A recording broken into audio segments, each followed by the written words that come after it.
guys, welcome back to my channel. It's Rahimat. So in today's video I'm going to be talking to you guys a bit about why I'm applying to Cambridge and the process that is involved in applying.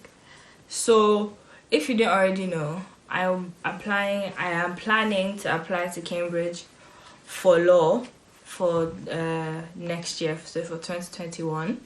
So I have to send in my application by the 15th of October this year.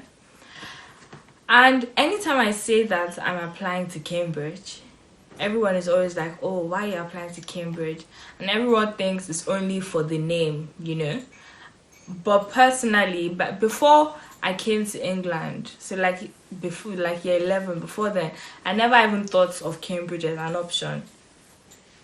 But when I came and I started researching unis and I saw Cambridge, I was like, oh, why not apply to Cambridge? And I guess my main reason, I have a few reasons, but I guess my main reason is the fact that for law, which is what I want to study, Cambridge is #1. So if I feel like I have the ability to be able to get the grades and do what they need, then why don't I apply to the best uni for my course? So main reason. And then also, I'm the type of person that I like challenging myself, and I know that applying to Cambridge is a challenge on its own. There's so many things that you have to do to prove to them that you're worthy of going to their school. And I like challenging myself, and I feel like when I challenge myself, I'm like, how do I explain it? I gain more knowledge, if that makes any sense. So yes, I want to challenge and also myself. Because of how their thing is, how do I explain it? How their semesters are. I think Cambridge finishes in May, which is quite good. And then in Cambridge, they have newer accommodations, compared to Oxford, because Oxbridge, those are the two main universities I was considering. But then because of I don't know why you can't apply to both, but because you can't apply to both, I decided to choose Cambridge because the accommodation there is a lot newer, and I don't want to be sleeping in somewhere that was an old dungeon.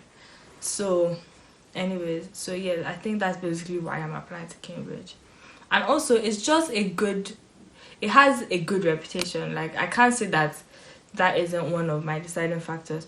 If I go to any law firm and I say, oh, I graduated first class from Cambridge, who is not going to be impressed?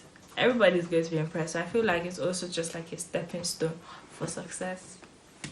So the application process. I'm not an expert in all things Cambridge. Don't get it twisted. I'm just learning, as everyone else that's applying to Cambridge this year is learning. I'm learning too, so I'm just telling you guys what I know, in hopes that you might not know as much and then you learn something new from what I have to say. So basically, first very important thing, Oxbridge application. So both Cambridge and Oxford. Well, actually, I don't know if it's Oxford, but Cambridge, your application has to be in by October 15th. And personally, I quite like that, because that means my personal statements, all my choices, all my uni choices, everything has to be in by October 15th. For unis that their deadline is January, I think the other ones are January 15th. For those unis, people have more time to change their stuff. But I feel like since my deadline is so early, after that October 15th, then I can start focusing on my academics and studying and making sure I get good A-level results. So first thing, application is due by October 15th. And for law, there's something called the LNAT. So it's the Law National Aptitude Test. I think that's what it's called. No, Law National Admissions Test. Yeah, I think it's admissions. I write what's actually in it here, but I'm quite sure it's admissions. So Cambridge doesn't actually require it, but because the other unis I want to apply to require it, I have to do it before October 15th because it has to be there that I've done it. So Cambridge requires the Cambridge law test, and you do that, I believe, after you get an offer. So you apply October 15th, you get an offer by November. If you get an offer, by November, and then your interview is in December. I think the Cambridge law test happens when you come for your interview in December, and it's like an hour 15 minutes long. So for that, you have to do like a lot of reading about stuff relating to law and stuff that's going on. And for something like that, for like the Cambridge law test, because I've looked at a bit of examples, they don't expect you to have actually like read for it. But then the type of person I am, I have to prepare, or I'll feel like if I don't get in, I feel like I could have done more. So to me, always prepare. Basically, the most important thing, your personal statement. So for law, and I'm guessing for other courses as well, they want you to show that you have passion for the course and that you know a lot about it. So you have to like talk a lot about the things that you've done to show your interest. So like read a lot of law books. I've heard that Letters to a Law Student is a good book to read.